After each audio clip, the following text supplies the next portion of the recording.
You have fire in your gut? Okay, we're here for a reason to win games. So if you didn't have that fire in your gut, you better light the fire pretty fast. And welcome back to the latest and greatest episode of the 7 Points Podcast. My name is Jaden May, joined as always by my co-host Quentin Crisco. You can find him on Twitter at ButkaStats. You can find me on Twitter at JMay56. And we have arrived. It's here.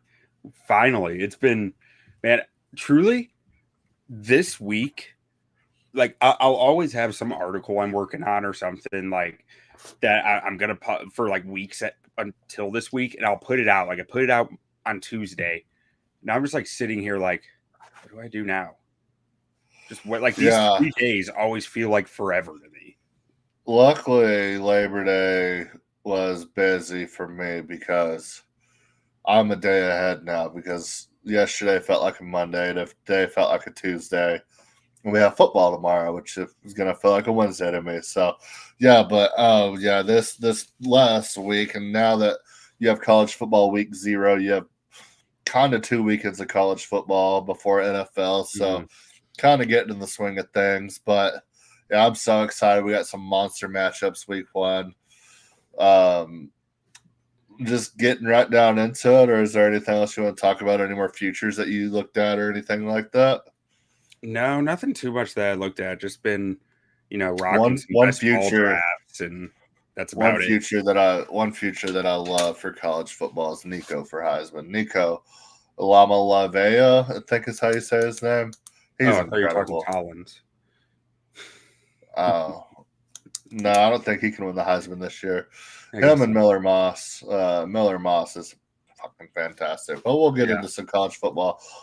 There's a lot of good quarterbacks coming up, and I'm looking at that Dak Prescott situation being like, well, maybe it's not all so bad.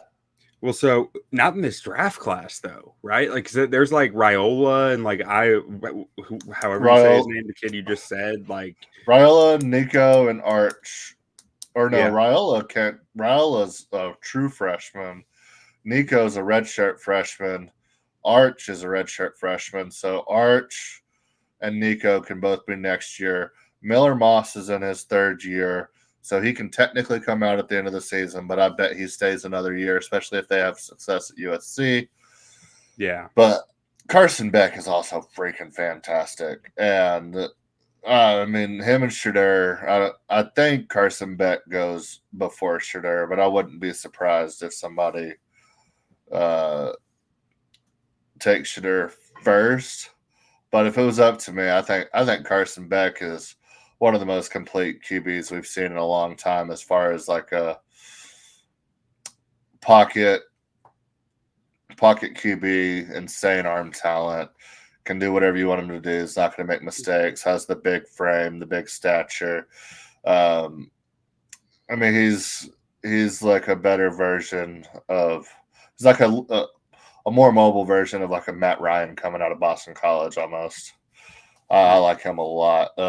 Interesting. Really I haven't actually watched much of him. I'll have to take a look. But yeah, I mean, I've always heard like underwhelming thing. Like, I guess he's the best quarterback in this class is like what I keep hearing about him, where it's just like no one seems that high on him, but it's just kind of like everyone says, yeah, he's gonna be a 1st round pick. But so we've had all these quarterbacks that can do both on their feet, and everybody falls in love with the athleticism and everything like that. When I mean, he's like a prototypical like pro style quarterback, and you don't really. I mean, those guys don't really pop off the paper. Like Andrew Luck. So a friend of mine this week mentioned to me that he believes Dak Prescott is the last of a breed of quarterback to play football the way that he does as that pocket passer. And like, as I'm thinking about it, like, that guy doesn't come out of the draft fair. Like Jared Goff, maybe the same draft class. Like, you don't see many guys like that anymore. The last like 5-6 years. I mean, kids are just getting more athletic too. I mean, yeah. I mean, Dominic Raiola's dad played center. Yeah. Yeah. And I think you're just seeing it from a younger age. A lot of people are just putting their best athletes at quarterback. And I mean, the most elite of the elite kind of shine through, but to where back in the day, the best player on the field at a young level was just like, oh, we'll just put it running back because we can get him the ball every play. No To money where running back. probably 10 or 15 years ago, they started putting their best athletes at quarterback instead. And it's like, Caleb Williams played running back until like early middle school, and then he was like, I'm playing quarterback.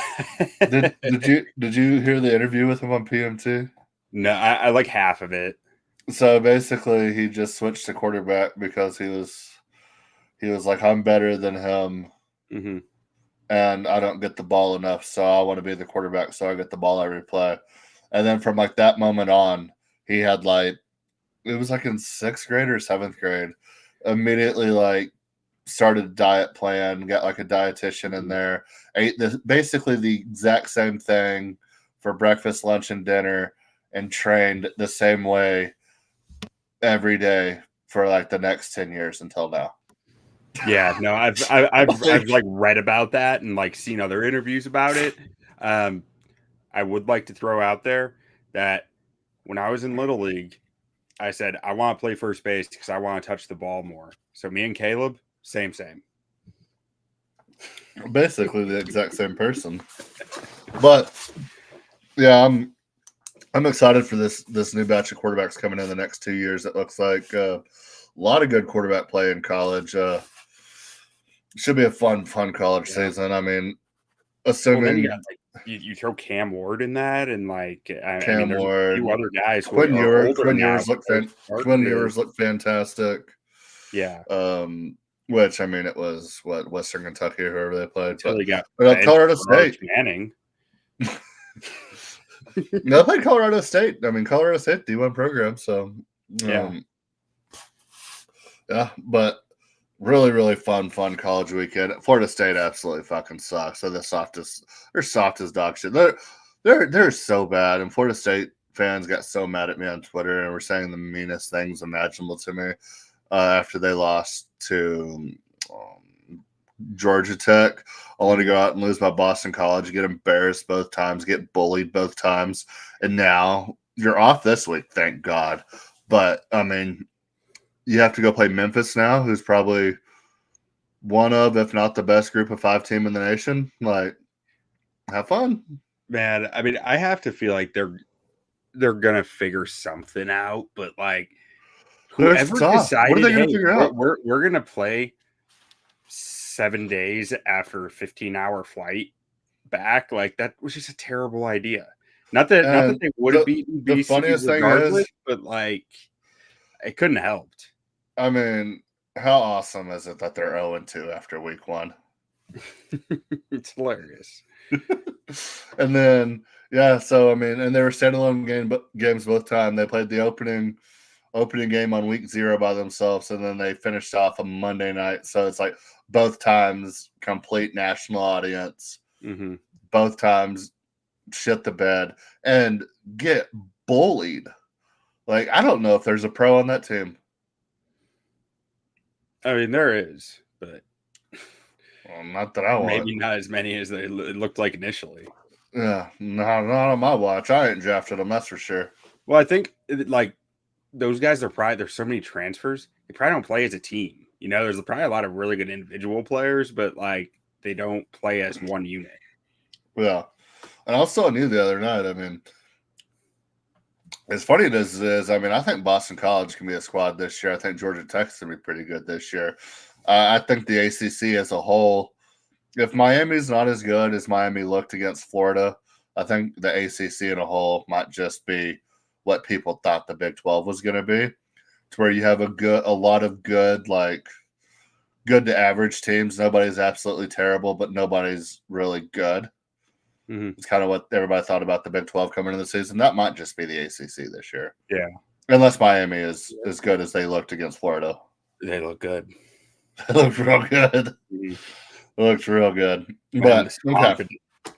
Yeah, we can talk some more college after some NFL here. It is NFL week 1. We do have the reigning, defending 2-time Super Bowl, 3-time back-to-back Super Bowl champs and the Kansas City Chiefs hosting the two-time Two.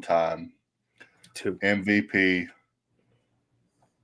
Lamar Jackson and the Baltimore Ravens. How many MVPs does Pat Mahomes have? 2. Ooh. 3. Two-time versus two-time. Two-time versus two-time. 3-time champs versus no-time champs. Well, the Ravens got 2. In Mahomes' lifetime. Yeah. Not in his not while he's been in the league, sir. Yeah, but don't sleep on a John Harbaugh road dog. Yeah, so I love Baltimore in this spot. I think for the past 3 years, the Chiefs have kind of came out a little flat to open up the season. And I think Mahomes. I thought I saw a stat today that he's 5-1, with last year being his first loss in a opener. But I don't think they covered 2 years ago. Okay, cover maybe not. Yeah, and so I have this game at 3, and We got Chiefs friend win Scott from fourth quarter. Iowa. Yeah. Scott from Iowa. What do you think about Iowa State this weekend? Scott from Iowa. We need some insight. Yeah, Scott's a frequenter on the Bears on Tap podcast, so Very nice. He loves his Iowa Hawkeyes. Oh, he's a Hawkeye guy. Mm-hmm. All right. I like the under. Tell me why I'm stupid, or tell me why it's a great play. But okay, so Baltimore going into KC. I mean, I feel like this game means a lot more to the Baltimore Ravens than it does to the Kansas City Chiefs. Yeah, I mean, I want to think so, but I also I get stuck in between a little bit on it because I just think the Chiefs are going to want to show off their shiny new toys. And I think they're going to put up some points. I'm excited to see Xavier Worthy in this offense. I'm excited to see year 2 of Rashee Rice in this offense. I'm excited to see a fully healthy Travis Kelce in this offense. And Isaiah Pacheco, Iowa drops a 50 burger. Ooh, it's a bold take from Scott there. Iowa dropping 50. Who's their quarterback? Didn't they get a transfer in? They got the Cade McNamara, right? Over there slinging the rock for him. Okay. Former Michigan quarterback. I think I'm correct on that. But yeah, I think Baltimore just wants this game more and needs it more. But I am so excited about this Chiefs offense. See what it looks like. Year 3 of Isaiah Pacheco. What does that look like? Does he still run like he has been running the past 2 seasons? Because I mean, if so, if you open up those inside lanes for Isaiah Pacheco with Xavier Worthy running down the field, Hollywood Brown whenever he gets back, Rashee Rice on that squad, Travis Kelce catching 130 balls, like, holy shit, this is going to be a scary offense. And Patrick Mahomes is always scary, but week 1, give me the Baltimore Ravens. So I like the +3 here. I like John Harbaugh catching the 3 on the road. I also like under 46.5 here. As excited as I am for this Chiefs offense, I think week 2 is when we're really going to see the explosion out of these guys. I think they're going to have 10-day rest going into week 2. They're going to kind of get a feel for what they're looking like. I could see the Chiefs going into this game being like, all we have to do is win our division, get a home game in the playoffs, and we'll be fine.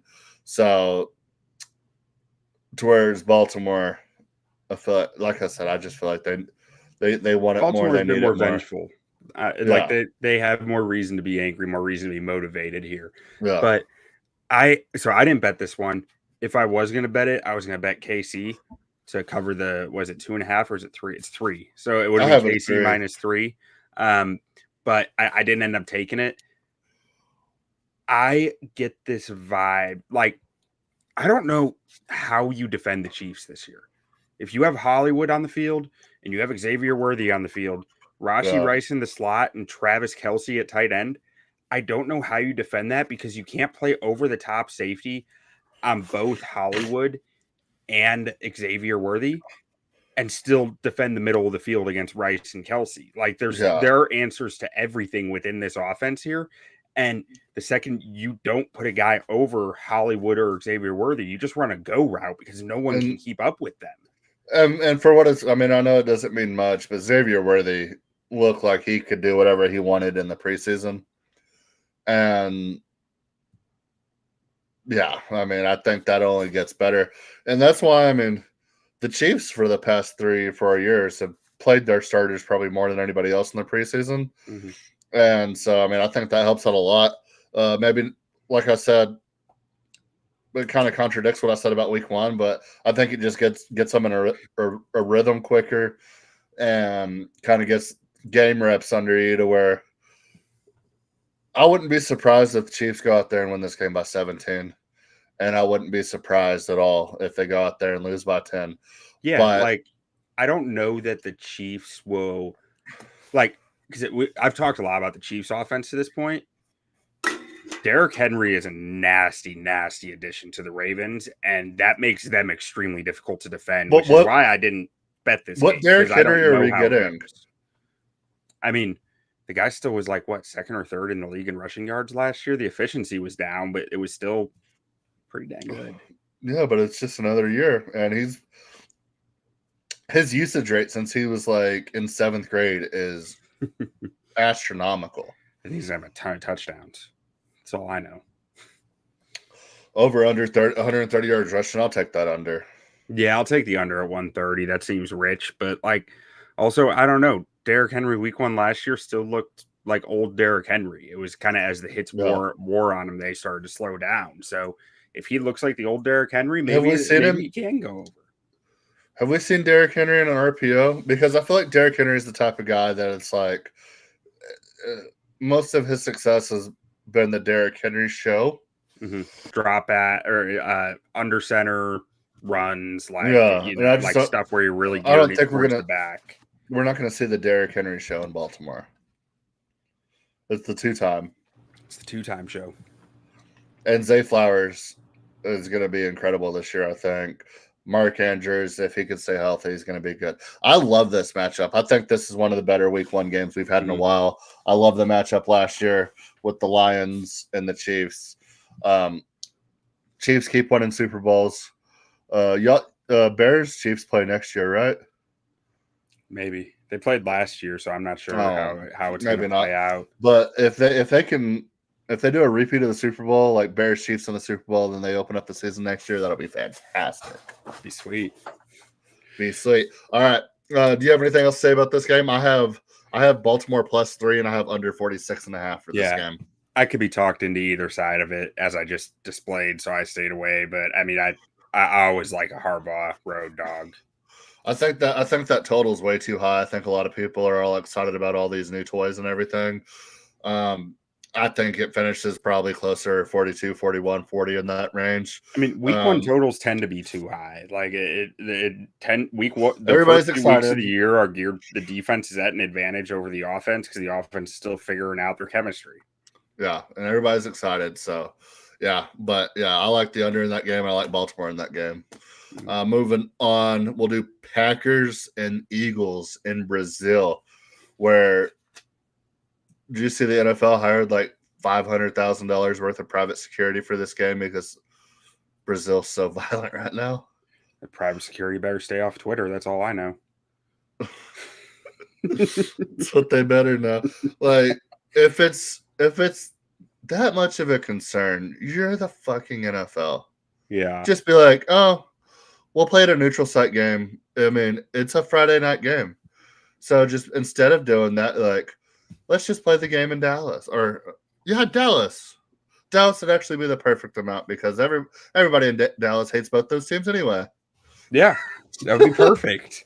That is, but yeah, it's crazy that they're like, instead of it's a choice. Really, instead of really focusing on player safety, like we said we were going to play there, we have to play there. So it's like, but also we'll spend another $500,000. If you think about it from this standpoint, though, what other pro sports are going there, and what are those kids who are living there going to remember that they got to see? Like, or that they got to experience. Like, I feel like it's going to create more, unless it's many more fans. It might be a catastrophe, or it might just create this mass hysteria for American football in South America like we've never seen. And boom, next thing you know, we got a team there. Then we're going to have a bunch of South American Packers and Eagles fans. This is the last thing we need. Yep. They'll be coming at you from the north and the south.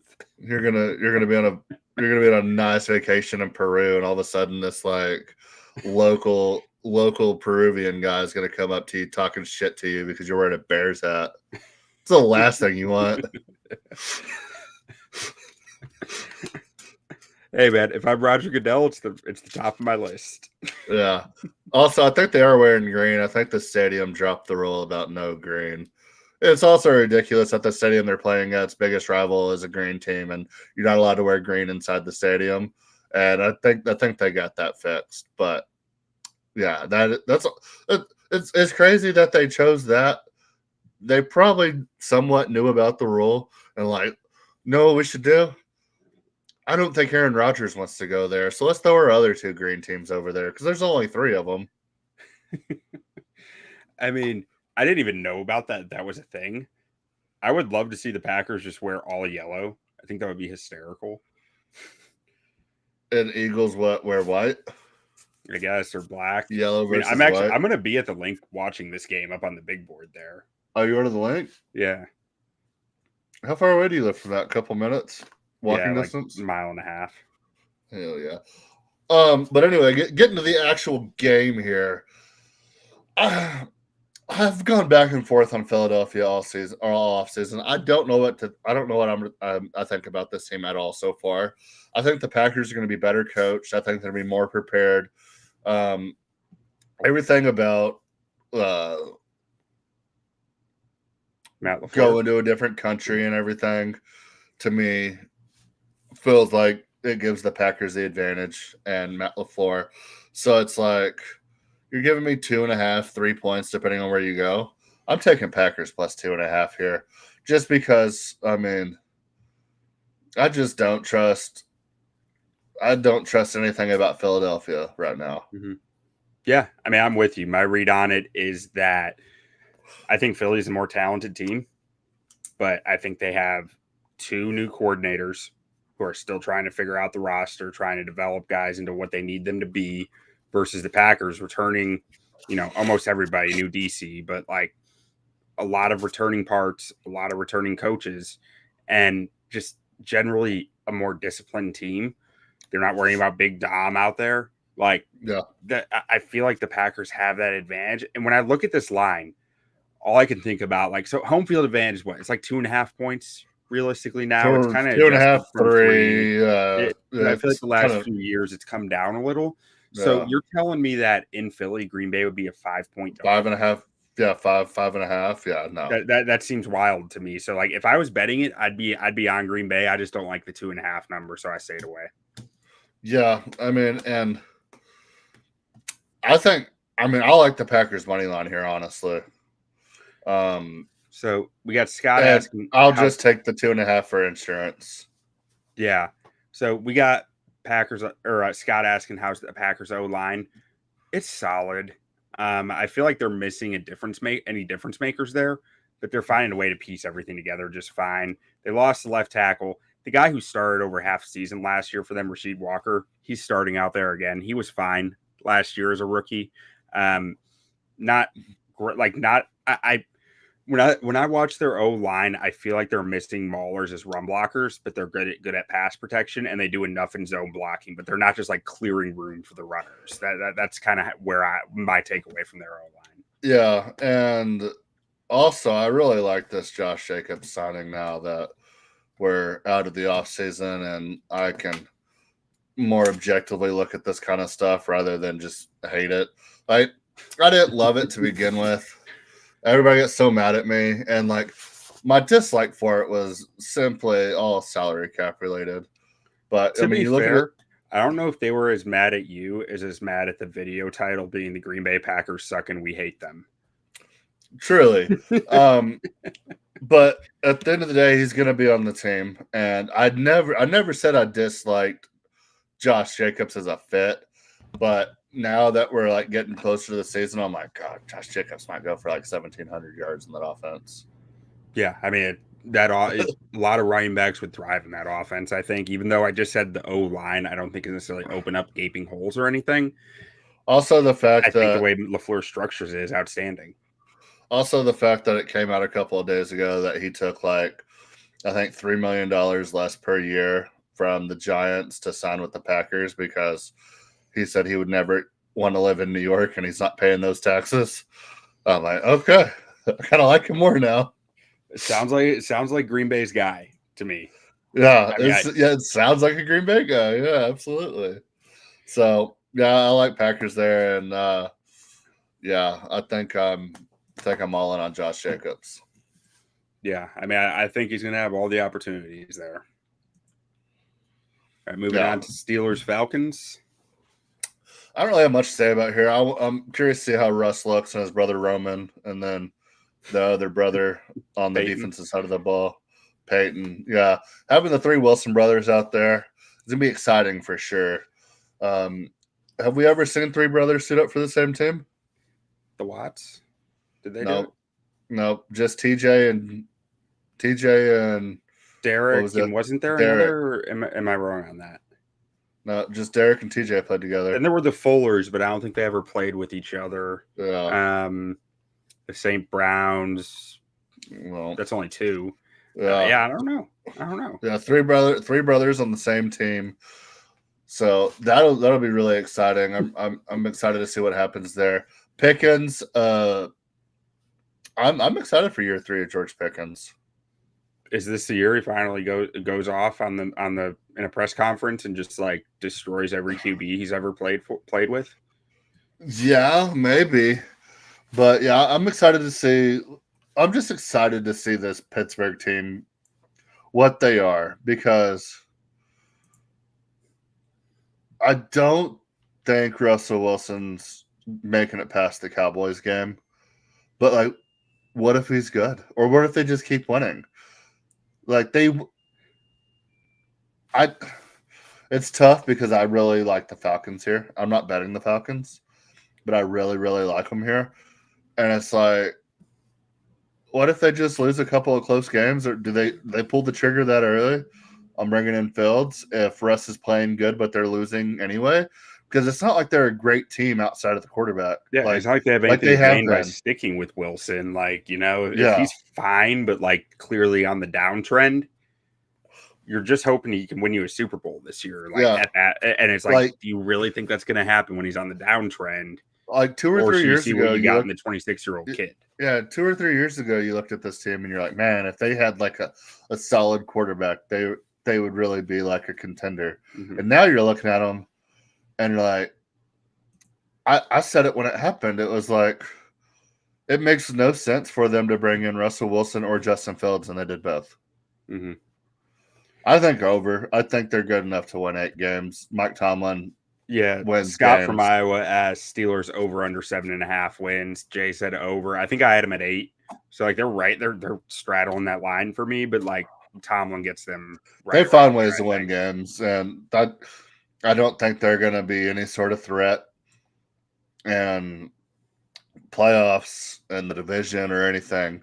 They're gonna have like 6 wins out of playoff contention and then win the last 2 weeks of the season or something like that. Like, yeah. So for Steelers Falcons, I've got to bet on this game. I'm taking the under 42.5. I don't trust the Steelers offense. I don't think Kirk Cousins has gotten a whole lot of reps with the first string offense so far. I think there's going to be some stuff that they were still working out, still figuring out against a good defense. So that screams under to me. It's a low number to begin with at 42.5. I just think the Steelers defense is good and their offense is that dysfunctional that it's going to be a low-scoring game. I hate unders when you have the type of playmakers both of these teams have. I love the Falcons' defense. I love everything they've done about their defense, even bringing in some veteran guys. I love their DBs. I think they will absolutely be able to shut down that Steelers offense. But you look at the explosiveness of like a guy like George Pickens, and you look at the Atlanta side of the ball with all the playmakers they have. It's like that can bust an under so quickly that I hate taking them in those spots. and then every time I don't take it in that spot, and it's a 3-7 game in the fourth quarter, I'm like, oh, I'm a fucking idiot. Like, here I was thinking like Kyle Pitts is going to break an 80-yard touchdown. Like, it's, but I can't take those unders. It always scares shit out of me. Yeah, Scott says Bijan over 125. Book it. Is that all-purpose yards? Maybe all-purpose. Yeah, that's what I'm saying. Rush plus receiving. I can see it, but like Not Steelers rushing. defense is good. But then Atlanta that might Falcons have- O-line is good.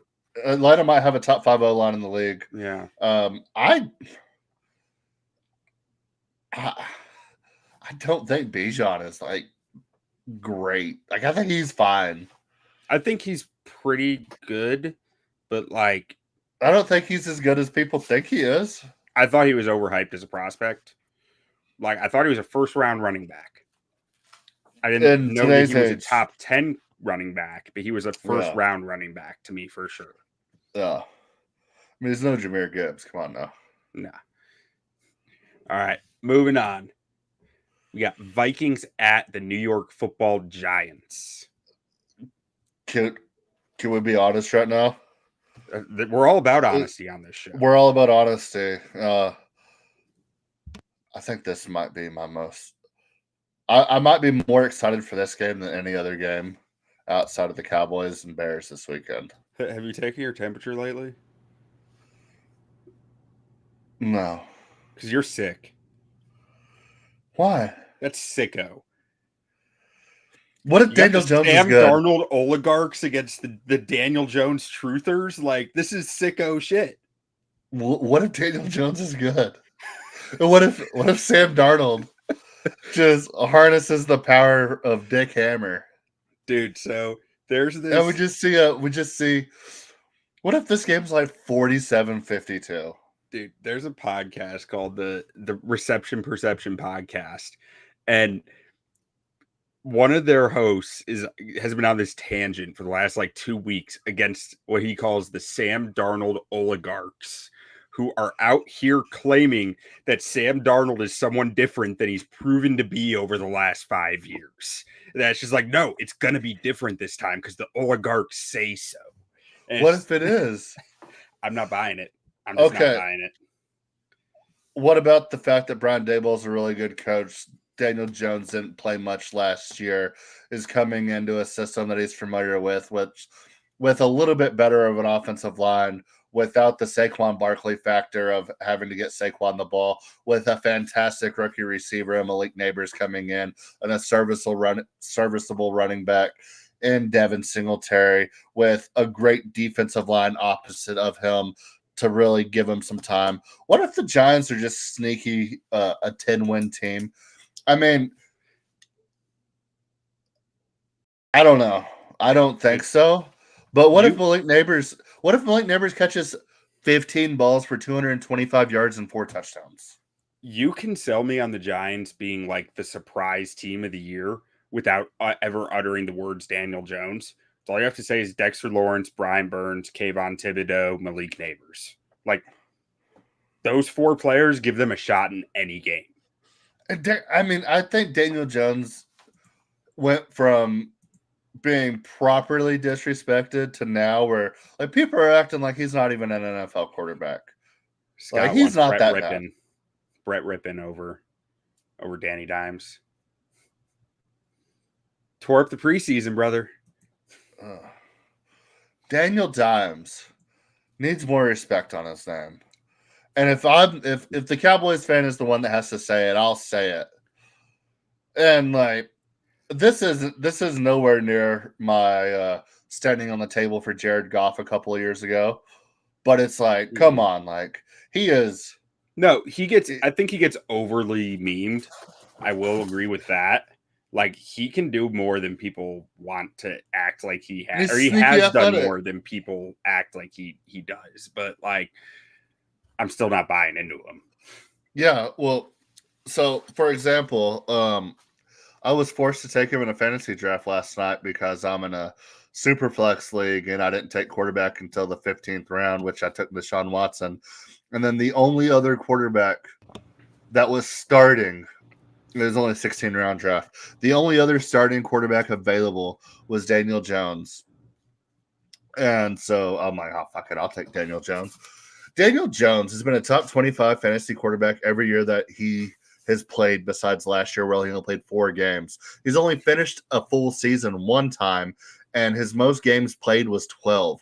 So he's been a top 25 quarterback fantasy-wise 4 out of the 5 years. He was a top 10 quarterback fantasy-wise the only year he played all of the games. I mean, he's sneaky fun to watch. Like, No, he is. That's why I'm excited to see this game. I mean, especially he hasn't had a receiver like Malik Neighbors that could get like a little wild pretty quick, and you can start seeing him just like chucking the ball up for him. Like Danny Dimes ain't afraid to throw it up. No, he ain't. I'm really sad now. Darren Waller's retired. I remember that. Yeah, the rapper. I'm really sad that he's not with us anymore. Yeah. Okay, Scott. We gotta have a talk. You say Daniel Dimes is worth less than 2-week-old salmon. Let me tell you something, Scott. Danny Dimes is worth like $124 million because that's what he's been paid. It's facts. I mean, the balance sheet makes sense. You're worth what somebody's willing to pay you. And for him, it's a lot of millions of dollars. But as far as the actual game goes, I have nothing to say about this game. Justin Jefferson should still be good. I am curious to see what Aaron Jones looks like in this offense, and if the Vikings have any fight to him whatsoever this season. I'm excited to see. I think they will. Yeah. I just think they're too well coached not to have any fight. Yeah. Like I really I think these are two bad teams. Flores. I'm excited for this matchup because I think there's a lot of fantasy implications that people aren't talking about. I feel like a lot of people wrote off both of these teams when it comes to fantasy. When in reality, I think there's maybe a couple of guys on both teams that can really sneakily help you win a championship. And I guess that's why I'm more excited for this game, because otherwise on paper, as far as NFL implications, it's a nothing. What likelihood would you put on Sam Darnold being the New York Football Giants starting quarterback in 1 year's time? Sam Darnold next year? 0. Yeah, I think it's going to be Carson Beck or Shadir Sanders. Okay. No. I'll say there is a world where Daniel Jones is good enough to give them like the 9th pick to where they don't get a quarterback, but bad enough to where they move on from him. But if they make the playoffs, Danny Dimes is back. And if they're as bad as they can be, they're taking Carson Beck or Shadir Sanders and they're starting next year. So I really think the window is small. In that like 7 to 12 pick range. Like I think this D line is just good enough to do that. Yeah. I would put it at 12%. 12.78%. Scott says to come at him when Danny Dimes has more INTs than TDs. I think he meant that the other way around. Am I missing something? It sounds like a Michael Scott quote. Michael Scott said it the best.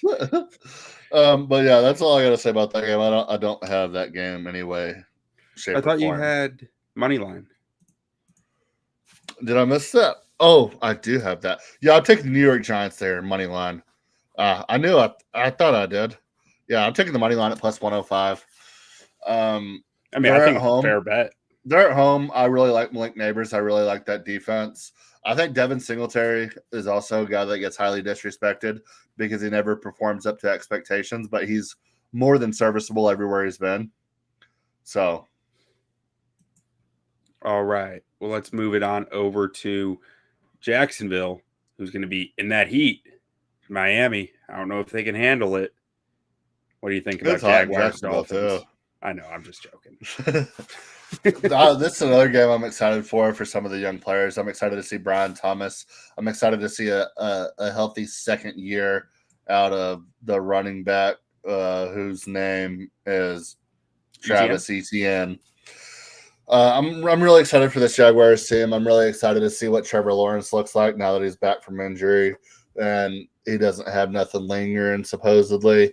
And then we have the Dolphins on the other side who had a 20 touchdown running back last year in Raheem Mostert. You had the most explosive rookie running back that we've seen in a long time, and Devin Achane. You have probably one of the most exciting rookie running backs, and Jalen Wright. Will he see the field at all? And then you also have Tyreek Hill, who was just voted as the number one player in the league by his peers, and a really, really fun Jalen Waddle. Everything is fun about this Dolphins team. It's fun. It's all hunky dory. I think the Jaguars might sneakily go to Miami and really make a statement here, but I can't take it for the sole fact of it's like you're betting against everything that I just said and an improved Tua. I feel like Tua has been kind of quietly getting better every year, as much as people don't want to give him credit for. Yeah. And every year as a starter in the league, you're going to get a little bit better, like especially if you're having success. The talent around him just keeps growing as well. And I like Mike McDaniel as a head coach a lot, probably a little bit more than I like Doug Peterson. Mm-hmm. So this is a game I'm really excited for, and I would not be surprised at all if the Jaguars go out there and win in Miami. But I'm not touching it. But I am really excited to see what Brian Thomas Jr. looks like because I've been high on him all summer. So Jaguars are 3.5-point dogs here, total of 48.5. I think I'm adding this to my slip. I think I'm adding the over. Over 41.5? 48.5. Yeah, I'm adding it. Over 48.5 for Miami, Jacksonville. I mean, I'll ride with you. I think this can become a shootout real quick. And as I'm sitting here thinking about this, a friend of mine goes by Stark Kyle Orton on Twitter. I was talking to him about Trevor Lawrence the other day, and he has a podcast called the Stark Kyle Orton Podcast, which is hysterical and incredible insight. But either way, Trevor Lawrence, like the back half of 2022, he was starting to look like a fucking killer. Like, put his throat on you. You watched the Cowboys-Jaguars game that year. He was unstoppable. Mm-hmm. It was like, this guy is incredible. He's becoming the guy he's supposed to be. And then to start out last year, that O-line, 7-0, whatever it was. Well, even then, like the team stats, his stats, they were nice, but I wasn't seeing the same guy as we saw. Like the guy coming back from down 4 touchdowns against the Chargers in the playoffs, and like it didn't feel the same. And I think the O-line had a lot to do with it. They were playing without their left tackle. They had Walker Little starting at left tackle for a bit in there. They were Jawan Taylor left for Kansas City. They were starting a rookie at right tackle, and Trevor was having to cover up a lot of stuff going on with the offensive line by playing it safe, playing it smart, and then he gets hurt. And his ability to maneuver that pocket with the high ankle sprain wasn't the same. This over bet is really a bet that we're gonna see that Trevor that we saw in the back half of 22 again, and he's gonna be playing with some fury, some fire in his belly, as Jonathan Gannon would say. Let's do it. I'm riding with you. All right. I'll take that. And I think Miami's just a lock to put up points against a lot of teams in the league. Because I mean, Tyreek Hill. How do you stop Tyreek Hill, Jalen Waddle? You really a healthy Jalen Waddle too. And if Jalen Waddle stays healthy all season, I'm so excited to see what happens there. Scott says Miami plus 10. I don't know what is that an alt line, because Miami's favored by 3.5. Lay the juice. Or I guess Scott thinks it should be Miami plus 10. Thinks the Jags should be favored by 10. Interesting. But yeah, I hope we see that Trevor again, man, because that was fun to watch when he was in that mode. He was just. I remember texting you during that Cowboys Jaguars game. It was just like, this man's incredible. Yeah. Yeah, so we'll go on to our next game. We have the New England Patriots going going over to Cincinnati, Ohio to take on the Bengals. I don't really have a lot to say about this game. I mean, they're going to let Drake May sit for a little bit. Jacoby Brissett's coming in. Jalen Polk is a guy I'm excited to watch on this New England offense. I think he could have a Puka Nacua type of season there in New England. There's not a whole lot of competition for targets. Ramondre Stevenson's really like their clear guy that they want to run the offense through, but they're going to have to throw the ball a little bit. So I'm excited to see Jalen Polk, Washington receiver, Texas Tech receiver, see what he can do there. But more than anything, I just want to see if these Cincinnati Bengals are the real deal, and I think they are. I'm taking them minus the 8. I think Bengals clean house here. Is Joe Burrow good? Brother, Joe Burrow is elite. I feel like people have forgotten that Joe Burrow is good. Like, who's really forgetting about Joe Burrow being good? People are talking about Joe Burrow like his wrist is done and he's shot. Let me tell you about Joe Burrow. He's good. And if you don't think Joe Burrow is good, I mean, I can't have a discussion with you. I mean, so I don't think anyone's saying he's not good. I think that it's just a lot of people are really concerned about his wrist never being the same and that really impacting him.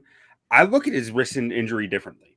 I mean, I'm making a jump here by assuming that he's going to be able to come back from it fine, but it's 2024. Modern medicine is fantastic. If you can't come back from wrist injury, then there was deeper issues. Yeah, well, and I mean, to me, the wrist injury, I think it had to give him perspective of like, man, I have been holding stuff out of this offense, like under center to get to play action, because I think I'm best when I can see everything, but that might be putting me in harm's way more than not.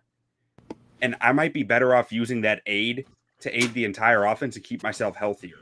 And I think once they start adding that to the offense, they might be utterly filthy. Yeah, and then, I mean, a healthy Jamar Chase and Joe Burrow have always been absolutely elite.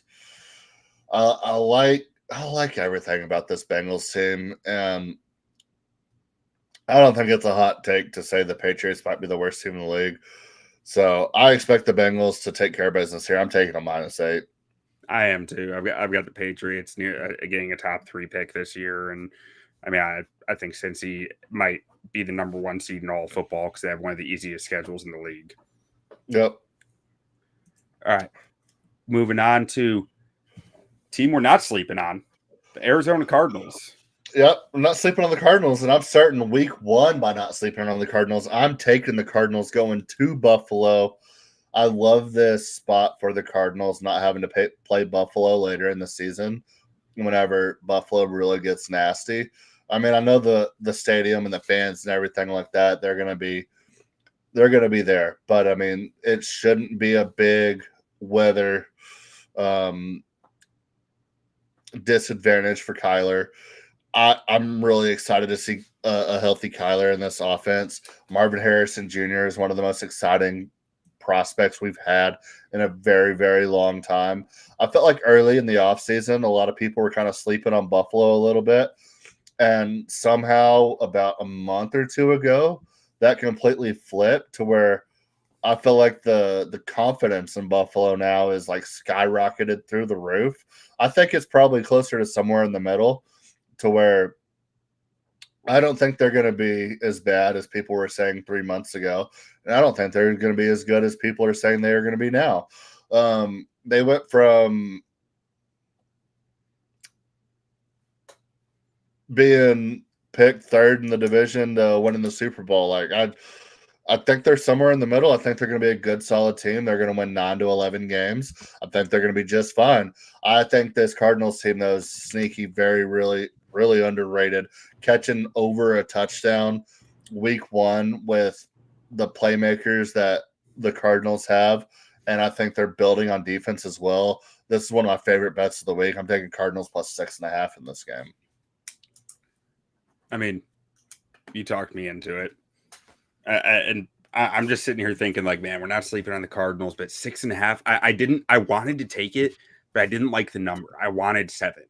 And just sitting here thinking through it, we're not sleeping on the Cardinals. I gotta take it. I gotta Yeah. take it. They're gonna be able to put up points. That their defense kind of low key terrifies me, but I think they're gonna be a cover machine all year because I think they're gonna put up a lot of points. I think Jonathan Gannon can cover up some things on that defense that worries me. I think he's a fantastic defensive coordinator. I agree. I think he covered up a lot last year within that defense. Yeah. Yeah. And then you just look at what they have there. I mean, people always forget that James Conner just scores touchdowns. I know. It's wild. And Maserati Marv is And James Conner, I feel like he's gotten better. You watch some of his plays from last year, he's like catching one-handed catches in the end zone and stuff. It's like, okay, James Conner. Yeah, do your thing. Yeah, I mean, he's had one of the weirdest careers in recent history. But yeah, I like the Cardinals in that spot. I think Buffalo wins the game, but I wouldn't be surprised if it's a 2 to 5 point game, something like that. Yeah, I really like the Cardinals in that spot. And then another really exciting week 1 game, unless you have anything else to say about that. Nah, I'm good on that. Another really exciting week 1 game. We have the Houston Texans going up to Indianapolis to take on the Colts, the most exciting team from last year, CJ Stroud and the Texans, bringing in a Joe Mixon, bringing in a Stephon Diggs, beefing up that defensive interior a little bit more. And then the Colts, who quietly had a really good season last year and just barely missed out on the playoffs, but getting their shiny toy back and Anthony Richardson, and he looked phenomenal early last season. But what he played 3.5 games? Mm-hmm. Texans -3 here feels like a trap. I feel like everybody's going to be on Texans -3. I'm seeing 2.5. Okay. Which even then, like, I wouldn't be shocked if the Colts won this game. Like, that's what I'm saying. Wasn't Week 18 last year like a playoff, like winning you're in, and Houston won it for both teams. Colts? And the Colts, their running back dropped a 4th and 1 that would have. I forgot what it was. Field goal range or something. It was something because I think they could have ran out the time and kicked a game-winning field goal, and then they kicked the field goal to go up by 1, and then Houston went back down the field and scored. Yeah, I mean, if I remember correctly, but I think they could have ran out the time or whatever it was. No, not in field goal range. It was 4th and 1. They get the 4th down. They can knee it to win the game. They didn't get it. They punted, and Houston won. So this is my main thought in this game, or 2 main thoughts. The first one is that's been in the brain of every Colts player all offseason. Every Colts coach, Shane Steichen, is a good coach. Yep. That's gonna matter here. And 2, I hate betting against the Colts at Lucas Oil Stadium because weird things happen at that stadium. I don't know what it is. I don't know why it is, but weird things happen there.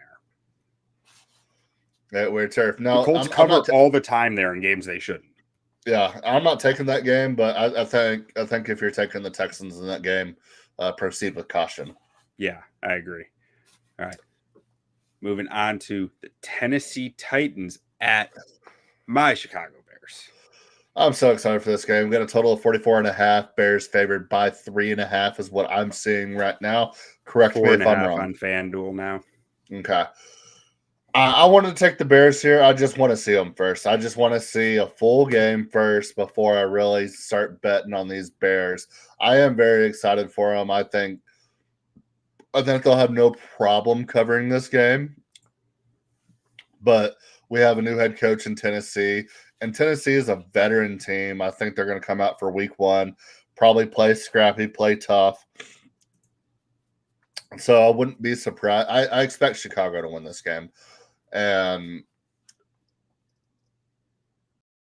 I like everything about the Chicago Bears team, but I just want to see it before I really go in on it. So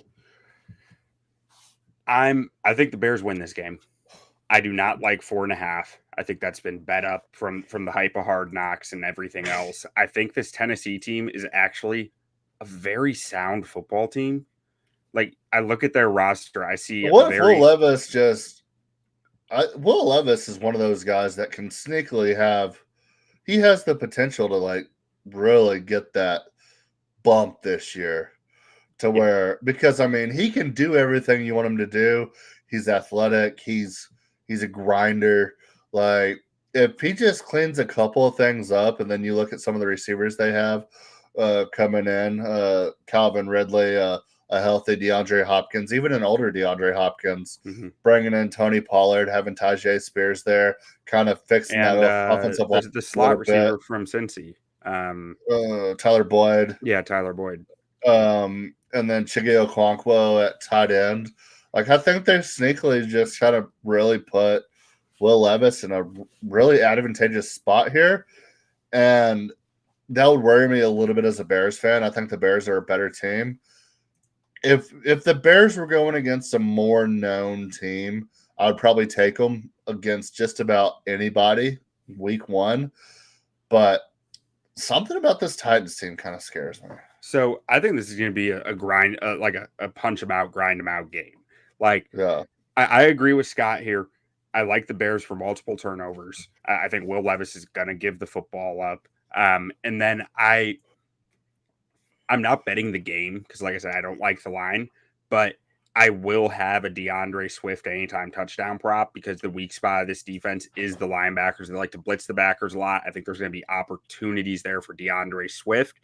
And I also like Romo Dunze to catch something like a 40-yard pass or something like that. So his longest catch probably will be around 17.5 yards then.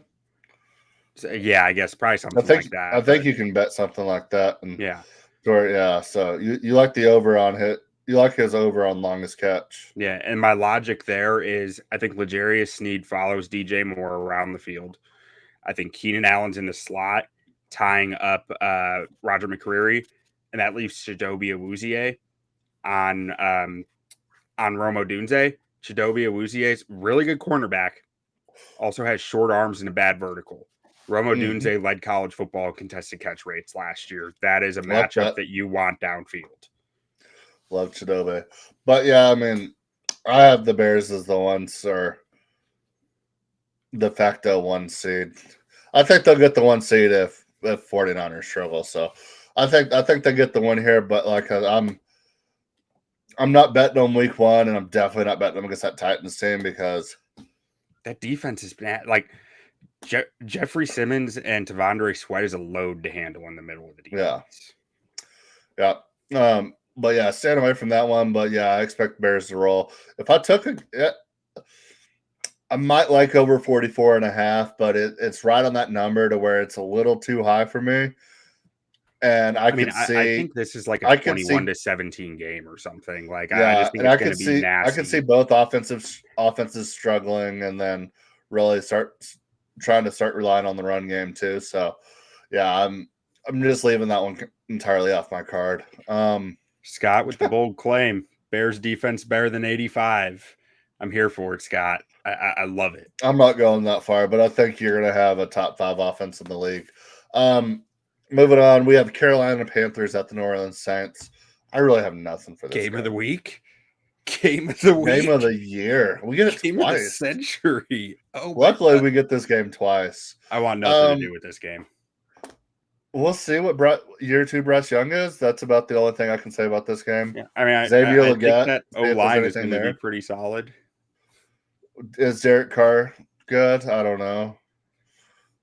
I avoided Chris Olave in every single fantasy draft, even though he was staring me in the face because I just don't know if Derek Carr's good. And I love Chris Olave. Yeah, me too. Do you think we see Spencer Rattler this year? Probably. I think so too. All right, moving on. Raiders Chargers. Another game that betting wise I couldn't touch, but I am interested to see these two teams. See what they are. The last time these two teams played, the Chargers lost by like 70. And I'm willing to bet that Jim Harbaugh, every single day since camp started, has had the whole team in the auditorium for 1 hour just watching highlights from that game every single day. And just driving into their brains that you let the Raiders do this to you. And I think they're going to be just foaming at the mouth when they come out for this game. I think that's the Harbaugh effect. It's short-lived, but I think it works. I do think the Raiders are a feisty team with good coaching, so I'm staying away from this game at a 3-point spread. The Chargers are 3-point favorites, but I think it's going to be nasty. Yeah, I'm excited to watch this one. Yeah, I'm excited to see it. I'm excited to see what this Chargers team is led by Harbaugh. I'm excited to see what they do with the running back situation. But yeah, as far as everything else goes, stay away from it. Moving on, Broncos, Seahawks. Don't have a lot for you here. Bo Nix. You like this one? Oh, I like this one. Give me Seahawks minus 5.5. This is one of my favorite bets of the week. Oh, you like it that much? Yeah. I mean, why are the Broncos a single touchdown dog here? Like less than a single touchdown dog here. Brother, have you heard of Bo Nix? But the Bo Nix hype needs to stop. I can't stand Bo Nix. It just needs to end. Like I don't know why it's happening. Every year there's some quarterback. Like Kenny Pickett had a perfect preseason last year. Look at that. Look where that got him. Traded as a backup on another team. He's going to be the starter in Philly, but continue. Like I don't know where the Bo Nix like extreme love. What's actually justifying it? I think Geno Love is much more justified than Bo Nix love. I think but Geno gets no love. DK Metcalf or Jackson Smith and Jigba would be the best receiver on Denver's roster. I think Jackson Smith and Jigba might explode this year. Me too. I think he might lead Seattle in receiving yards this year. I think he might lead the league in receiving this year. I took him in like every fantasy draft I could. I was took him like 2 rounds earlier than he should have gone. Yeah, I tried to snag him, and I just kept convincing myself otherwise, but I love JSN this year. It didn't help that I was in 2 of the drafts that you were. Yeah, that is correct. But yeah, I mean, I'm with you. It's just, I mean, I've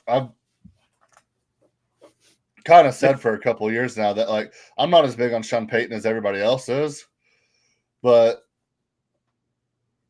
losing Pete Carroll.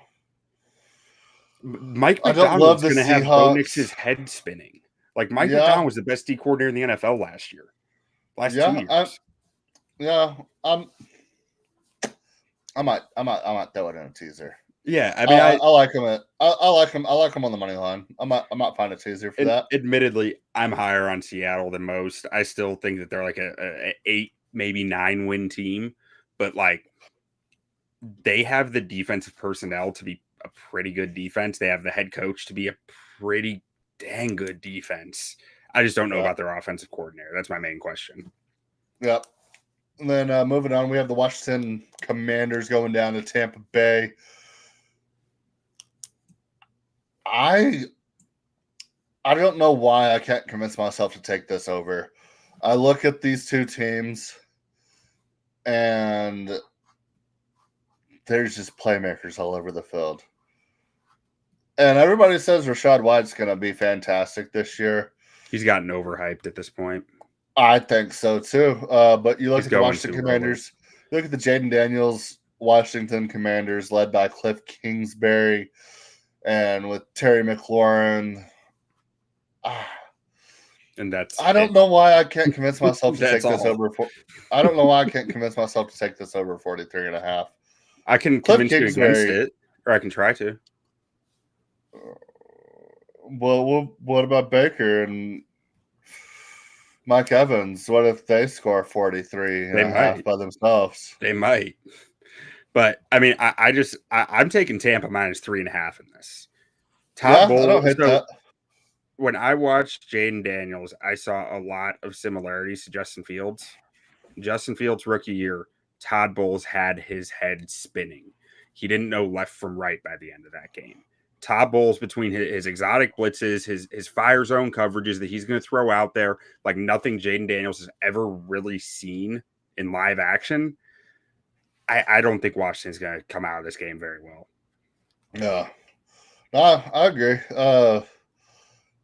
Something about Cliff Kingsbury and Jaden Daniels scared the shit out of me as a Cowboys fan, so I'm probably overhyping him a little bit there. But yeah, I can see that. And then we'll move on to Dallas versus Cleveland. This should be a hell of a game. I'm excited for this one. I really have no idea how it's going to play out. But Yeah, I'm excited so for it. I don't know how it's going to play out either. The last dance for Dak and McCarthy. Which, are they both gone? Is just one of them gone? Are they both back if we win? I don't know. But 40.5. I mean, I know both defenses are going to be good, but you got playmakers all over the field.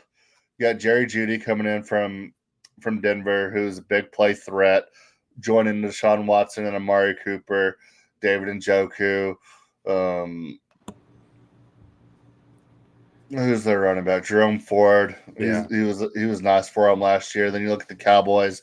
CeeDee Lamb's been paid.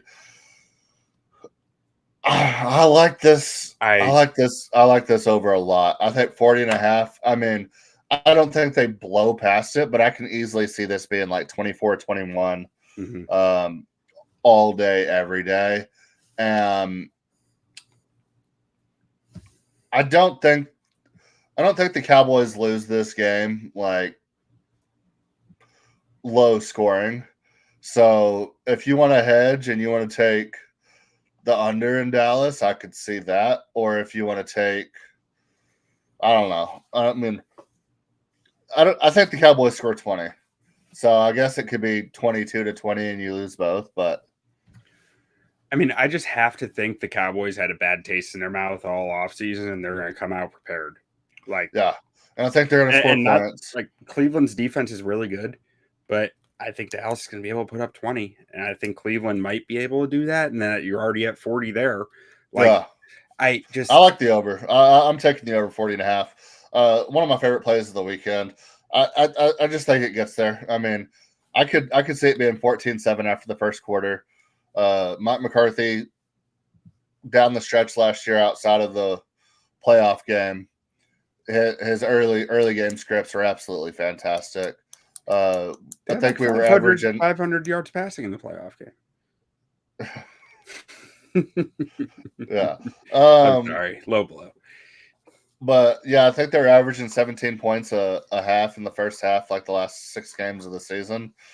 So yeah, really found a rhythm late, especially in the early games. So yeah, I like the Cowboys come out and start hot, and I think Cleveland has enough talent to keep it close. So yeah, over 40.5. Love that. I'm with you on the over. Moving on, we have Rams-Lions, and a rematch of last year's divisional round playoff game. You have Matt Stafford going back to Detroit again, with Lions being 3.5-point favorites with a total of 50.5 points. I like the Rams a lot this year. I don't know if they can cover here at 3.5. It's a weird number. I don't like weird numbers, but what I do like is the over in this game. Over 50.5. I think you're getting a healthy Cooper Kupp opposite of Puka Nacua. I think the Rams offensive line revamped is going to be very, very good. Kyron Williams coming into year 3 looking really, really good. Probably the best O-line that Matt Stafford has played behind since he's been in LA. And then an improved defense there for him as well. And then you look opposite of Detroit. I mean, losing Josh Reynolds is big for them. They don't have a clear 2 unless Jameson Williams really just explodes. But between Amon-Ra St. Brown, Sam Laporta, David Montgomery, Jahmyr Gibbs, should be absolute fireworks here. I love the over 50.5. Yeah, if I was going to bet anything here, it would probably be the over. When I first saw that this was the opening game here, I had the Rams all the way like months ago, and then I watched the full tape from that game. I swear, the Lions were doing everything they could to keep the Rams in that game. And it was just like that the Rams should have been outmatched and they weren't. So, like, I can't take the Rams to cover here. I don't know that I trust the Lions to cover 3.5, though, after seeing them shoot themselves in the foot that much against them in the playoffs. So I'm just staying away. Yeah. And then last but not least, we have the Jets going to the 49ers. Obviously, the 49ers have the former Bear who tore Aaron Rodgers' Achilles last year on Monday Night Football, Leonard Floyd. I forgot that so Leonard that's Floyd fun. did that. He's hurt Rodgers a few times now, I think. Yeah. So that's a fun storyline. Like 25% of his career sacks are against Aaron Rodgers. Just hates that guy. That's probably why he just does it. Man, I don't know. That's probably why he signed with the 49ers, because he was guaranteed at least one more game. Yeah, I think the 49ers might be getting a little overhyped. I think nobody really wants to talk about the fact that a lot of their playmakers and CMC can you call Trent Williams a playmaker if you're that dominant left tackle for as long as he's been? I think so. I'd call Penny Sewell 1-2. So like that when you dictate the run game that heavily, yeah, sure, you're a playmaker. But I don't think anybody really wants to talk about the fact that they're kind of getting older, and then their success the last few years is really Deebo Samuel's been a huge part of it. And I don't know if it's actually the case in the locker room and in the game plan, but I feel like Deebo's now a forgotten piece of this offense after all the Brandon Ayuk discussion and everything, to where this offense runs usually since Deebo's been there, it runs best when Deebo's part of the plan. So, and maybe Shanahan knows that, and it's just the people forgetting about Deebo and not the actual team itself. We'll see. So I don't really know what to think about this game. I'm not touching it. I probably will touch it by the time I'm in it. But with Thursday night football starting tomorrow, college football all day Saturday, we have a Friday football game, and then football all day Sunday. This Monday night game might as well be 2 months from now.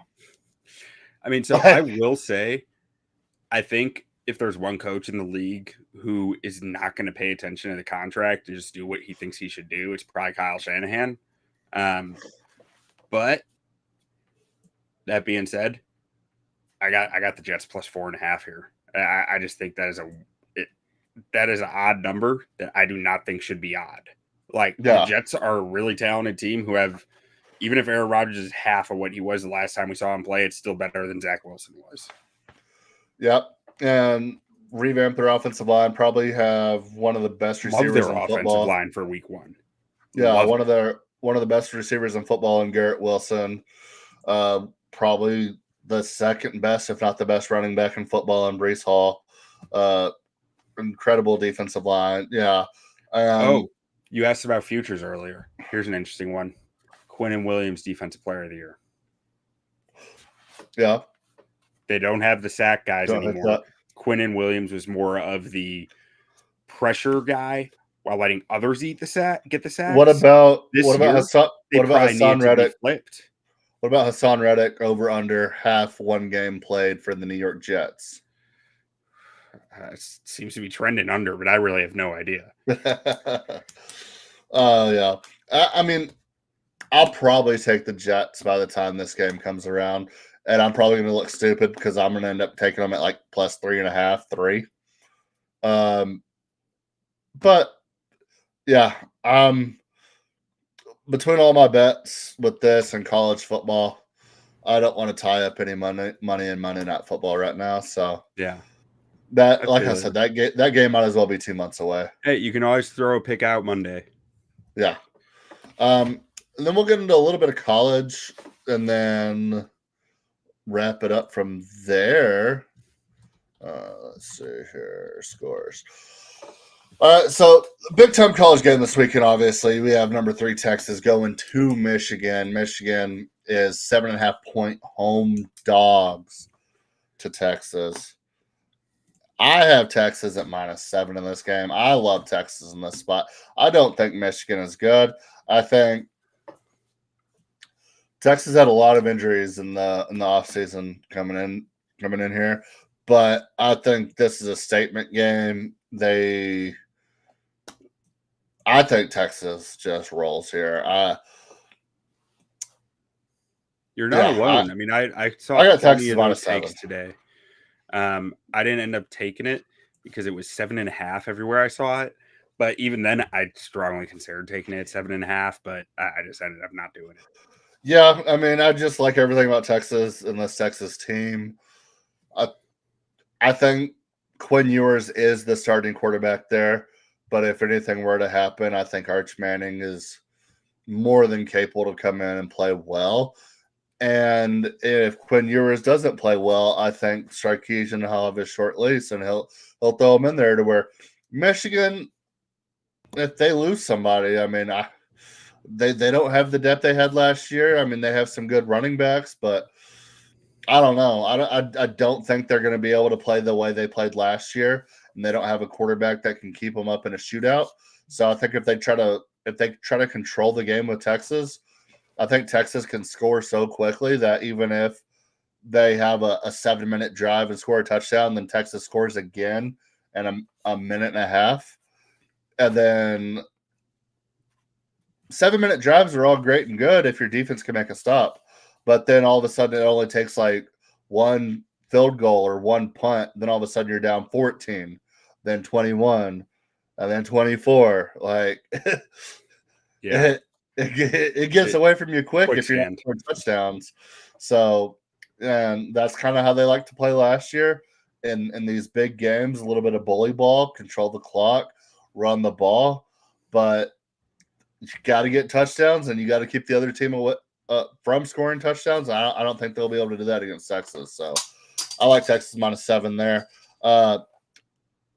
Next up, I have Tennessee. I love this Tennessee team. I mean, I took a future on them to win the national championship. I think I'm putting a future in on Nico to win the Heisman. I love everything about this Tennessee team playing NC State. NC State newly ranked 25. I don't think it matters. Tennessee's going on the road. I think this is the Josh Heupel statement game after last week of playing Sisters of the Poor. A ranked team on the road who probably shouldn't be ranked as high as they are. I think this is about as much of a statement game as we're going to see from Tennessee all year. You probably have the best player in football on your defensive line. If it's not Travis Hunter, it's James Pierce, and then one of, if not the best quarterback in the nation playing for you. They have speed everywhere, all over the field. I'll take Tennessee minus 8. Yeah, no, I've got them minus 7.5 as well. So I'm there with you. I have 2 dogs, and the 2 ranked games. I have the road team coming in to cover a touchdown spread. So, Dude, when I was first building out my bets this week, I had like 20 that I whittled down to like 6, and I was like, this is the week of the road team. Like that, yeah, everything was coming up road team. Yeah. Next up, I have Texas Tech versus Washington State. I have over 65.5 in that game. I don't know anything about this Washington State team, but I know Texas Tech can't stop a nosebleed, and Baron Morton will sling it all over the field as long as he's throwing to the right side. So I think Good old Mitch Trubisky out there. Yeah, I think both teams score here. I think over 65.5 is an absolute gift. We were texting during text last week, and I was just like, I couldn't take my eyes off the secondary because I had no idea what the hell they were doing. It was like either these guys don't know their checks, or the DC is asking them to do some weird stuff, and it didn't make sense what they were doing. Yep. And then next up, I have Nebraska minus 7.5 versus Colorado. I think Colorado is very, very bad. I think Travis Hunter might be the best player in the country if it's not James Pierce. And I think Shadir Sanders is absolutely fantastic. Outside of that, they have another receiver that's really, really fast and good, but not a complete team, not a very good team, not very well coached as much as I love Dion. And I think this Nebraska Matt Rule team, does it rule? Yeah, this might be the this might be the game that puts Nebraska back on the map. I love Dylan Raiola. I think little Patty Jr. over there, I think he's going to look fantastic in this game. I'm taking Nebraska at home, -7.5 versus Colorado. And then I have two more. I have BYU +11.5 at SMU. I don't really know much about these teams. I know SMU is supposed to be fantastic. They struggled week 1 versus Nevada when they were 30-point favorites. They kind of rolled last week against an FCS school. But BYU, when was the last time they were bad? Like, they're never bad. They're good to serviceable, and then they kind of pop up every now and then and get into that top 10. But they're always well coached. They always have guys that are 24, 25, 26. Grown men They against play 18-year-olds. Yeah, and they play good, solid football. And you're giving me BYU +12 versus SMU, unless this is the rattiest line of all time. Like, I'm just blindly taking this because, like, why? I mean, I saw SMU play. I haven't seen BYU play, but SMU looked like dog shit versus Nevada, and Nevada was supposed to not be very good. Maybe Nevada's better than I thought. Maybe SMU's not as good as I thought. Maybe it was a one-off and they blow BYU out. But you give me BYU +12 against just about anybody. Week 2 into the season, I'm probably taking them. So I'll take BYU in that spot. And then last up, I have Iowa State under 35.5. This also could be a trap game. This also could be a rat line. I know Iowa's offense is supposed to be new and improved. They're going to score a lot of points this year. They're going to spread it out. They're going to throw it all over the field. I'm not buying it until I see it. I think Iowa State's a very, very solid team in the Big 12. I think they're going to play good defense, and I don't see them putting up a ton of points on Iowa. So I'm taking under 35.5. This game screams like 17-14. Feels about right. Like 10-9. Yeah, Like, that's a very Iowa game. 12-9. Yeah, 13-12. Like, that's kind of where I feel like this game lands. 11-16. Yeah. I like the under in that one, 35.5. And maybe I'm wrong, and maybe these two teams just light each other up, but I'm not seeing it. All right. So for my college picks, we're going to try something a little new this year because if you're new to the show, Jay is much more in touch with college football than I am. And I look at stuff like a maniac the day before and day of these shows to try to find college picks. But I can never really talk through them that well because it's just like I'm not retaining the information as well as I'm just like taking it in and spitting it back out. Yeah. So this year, I'm just going to say my picks. And Jay's going to go like Game of Thrones or like Gladiator, like thumb up, thumb down. And that's how you know if it's a good pick or not. So starting that off with Kansas State at Tulane. I got Tulane +9.5.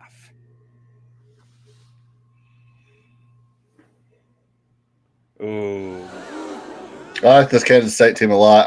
I don't know much about Tulane, but I think Kansas State's probably going to end up being a top 8 team in the country. Probably the best team in the Big 12.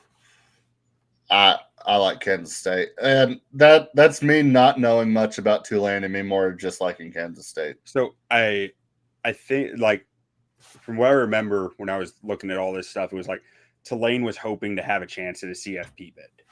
Yeah. So like they're good. They still can though. Yeah. Because the highest ranked group of 5 team, I don't think losing to Kansas State ruins that for them. Yeah. So next one, got UTSA at Texas State. Texas State -1.5. Yes, I almost took this one. I love that. All right. Next one, Baylor at Utah over 54.5. At Utah, I'm going to give it a thumbs up just because I think Utah can score that on Baylor. All right.